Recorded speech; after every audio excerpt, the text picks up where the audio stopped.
A fountain in the jungle spewing liquid gold makes little to no sense. I realize that, but I also realize something far more important. It doesn't friggin' matter, because it's cool.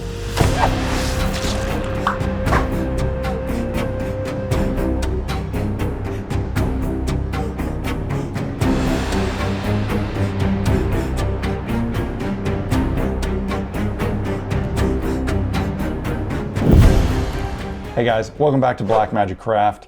Jungle themed terrain is something that's received little to no attention on this channel. I really don't have much of it in my collection.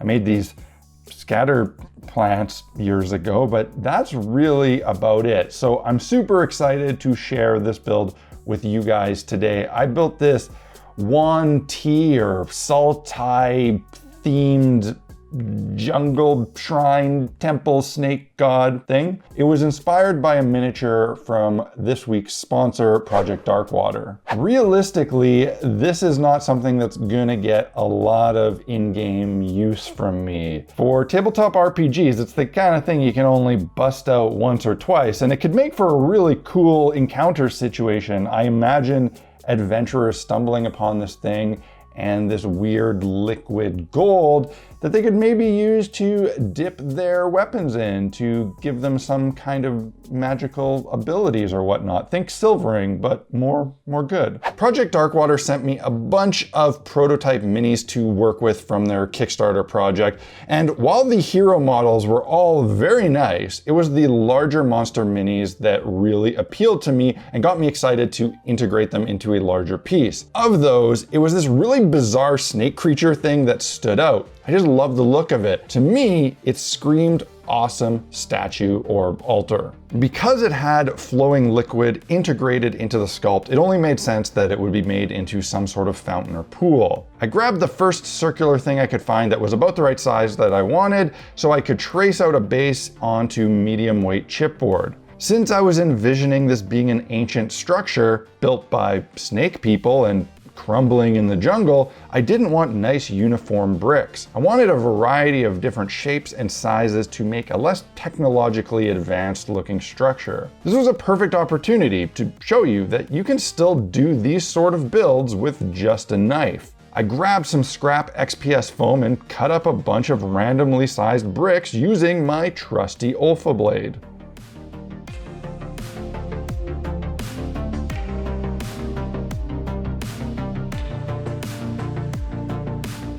With a mountain of bricks ready, I busted out my super high-end, expensive, and complicated brick tumbler to give the foam pieces some texture and to smooth out all the edges.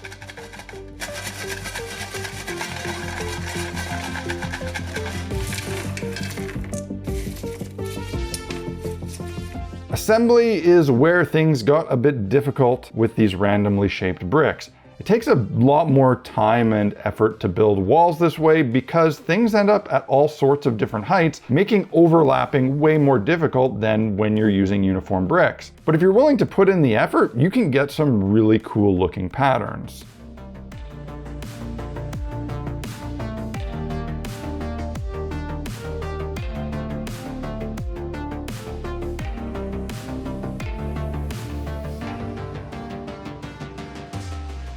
Once I got a few rows high, I realized I was getting a bit of a bow or bubble in my chipboard base. I thought it would be a good idea to fill it with something solid before building the walls any higher. I needed something that I could pour in and that would set up quickly. For this, I utilized quickset drywall joint compound. This stuff hardens via chemical reaction rather than evaporation, so you can mix it really thin and have it harden in like 20 to 30 minutes. There's probably all sorts of other plasters that would work just as well or even better, but this quickset compound is something that I just always have on hand for quick drywall repairs.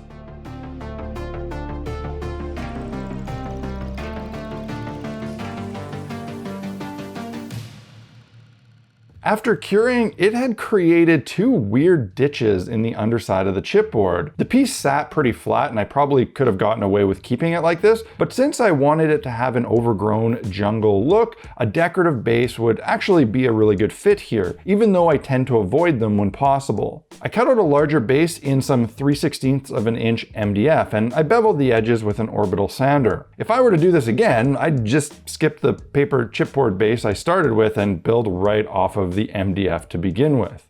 Now, while I continue the tedious process of laying bricks, I want to take a minute to talk more about the sponsor of this week's video. Project Darkwater has launched a Kickstarter for a D&D 5e supplement titled Veil of Ruin. They've created a unique campaign setting and will be releasing a ton of cool items to help you run a game within it. The Lost Touch adventure book will be available in PDF and hardcover and includes hero packages, new classes, subclasses, feats, and magic. There's also a full bestiary and tons of other goodies. The Codex book is also available in PDF and hard copy, and it's going to give you more tools for a unique adventure with all new playable races, sub-races, backgrounds, magic items, and more.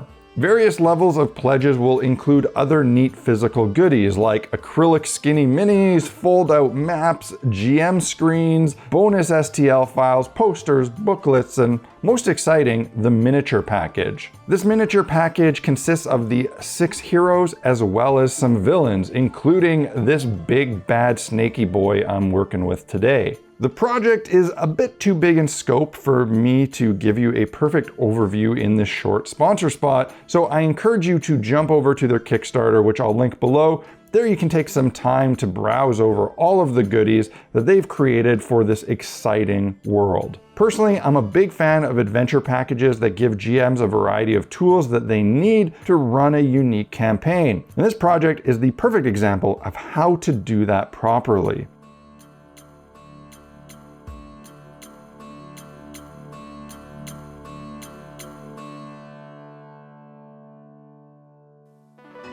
I used this build to test an idea that I've been wanting to try for a while. Grout. I wanted to see if using real grout would be a good option for mortar between bricks. When I build using uniform bricks, I actually like the small spaces to remain open so it helps shows that brick pattern. But with this sort of random sized build, the gaps are just too big. The idea here is to use regular unsanded grout tile to apply it in the same way you would on tiles in your house. This would hopefully give a really nice look while adding a lot of extra strength. The nice thing about using grout versus something like joint compound is that it's designed to be wiped away from the surface and remain in the cracks. And to my very happy surprise, it really worked well. It was fast and easy to apply and clean up. I noticed that it actually colored the bricks in a really nice way. So if you were to first paint the bricks and use a color of grout that suited your project, you may actually be able to use this as a final step in your process. And while that grout fully cured, I needed to build up the area of the pool with some sort of substance. I remembered a previous project where I made toxic goo using Sculptamold. During that project, I had a stage where the liquid was painted gold, and I thought it looked really cool. So this is where my plan to turn this into a fountain of gold came from. Sculptamold is one of my favorite materials to work with. It dries fast, it's easy to smooth, and it's very strong and durable once cured. It's essentially like that quickset joint compound I used earlier, but with paper fibers in it to give it a lot more strength. To make some bubble effects, I used these half circle gems that you've probably seen me use in a few of my builds. The hardest part about placing bubbles is that it's really tricky to make them look natural. Rather than trying to think about where they should be placed, I just dropped them on and placed them wherever they fell. This would give them a truly random look that my pattern-seeking animal brain refused to just do intentionally. Before the Sculptamold was completely dried, I removed the mini so that I could paint the two pieces separately. And I had a lot of fun painting this project. I really leaned on my airbrush here. I know this is a tool that can seem intimidating for a lot of beginners, but I gotta say it shouldn't be. I'm by no means a great painter. Hell, I'm barely a good painter. I don't aim for paint jobs that will impress good painters. I aim for paint jobs that will impress the average person.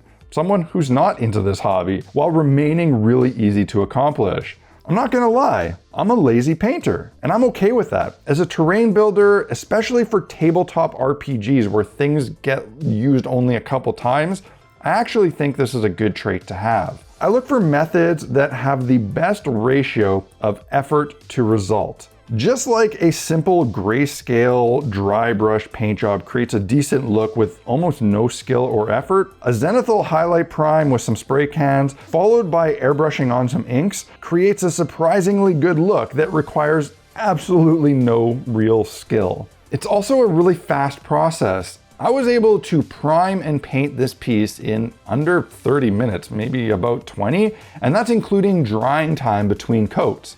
That's incredible as far as I'm concerned. So if you've been thinking of an airbrush as some sort of intimidating pro tool, you should honestly reconsider. With a fairly small investment in a cheap compressor and a decent airbrush, you can be banging out nice looking paint jobs in unbelievably short times with surprisingly little effort. Taking this leap in my hobbying has been one of the most exciting and liberating steps I've taken over the past few years. Now, inspired by painted sculptures from Bali specifically, I thought it would be a nice touch to paint out the feathers and eyes on the snake. I wasn't trying to paint them to look like real feathers or eyes. I wanted them to look like a metal sculpture that had been painted with some bold colors.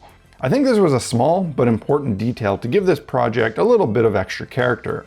To decorate the base, I used PVA glue, some play sand, and a bunch of unused tea bag fillings. The trick to doing this is to spray it afterwards with watered down PVA, Mod Podge, or scenic cement. And unfortunately, the tip of my spray bottle for this had gone wonky and I couldn't get it cleaned and cleared enough to spray properly, so I ended up just putting on a normal tip and pouring on the watered down Mod Podge, which created a huge mess.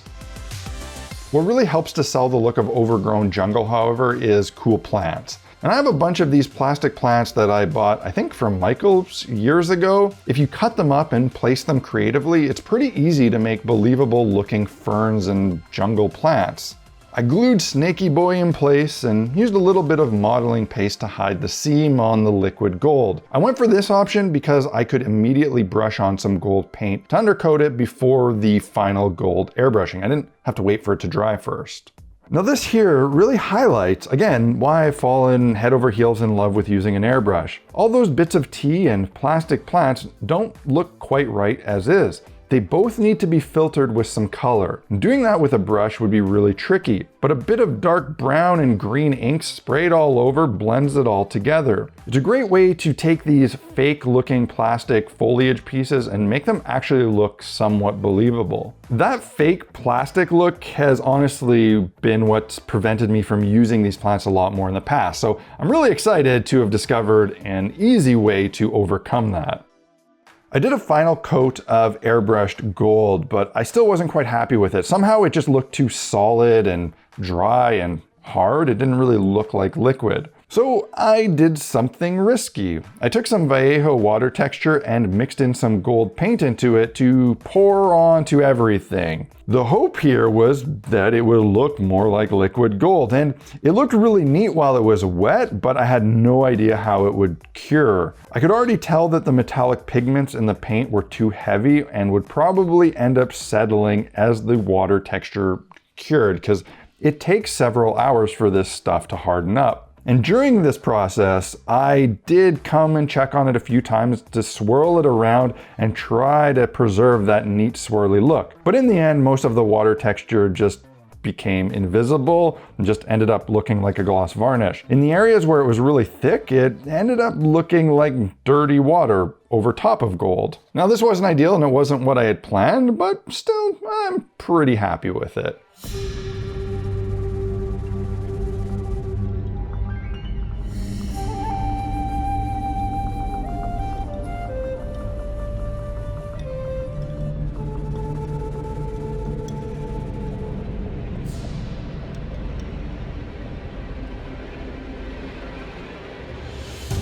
I really had a lot of fun building this one. Well, actually, that's not true. Building it was a bit of a pain, but I had a ton of fun painting it and adding all the finishing details. I'm really loving doing bricks and stones in a more far out color scheme. It's pretty cool to have green bricks instead of your typical gray ones. And while I'm still not the biggest fan of decorated bases on terrain, on projects like this, I think it's far better looking to have one. I'd love to see this with a set of matching scatter terrain for some sort of skirmish game. I don't play anything I need it for, so hopefully you do, and hopefully this inspires you to make something similar.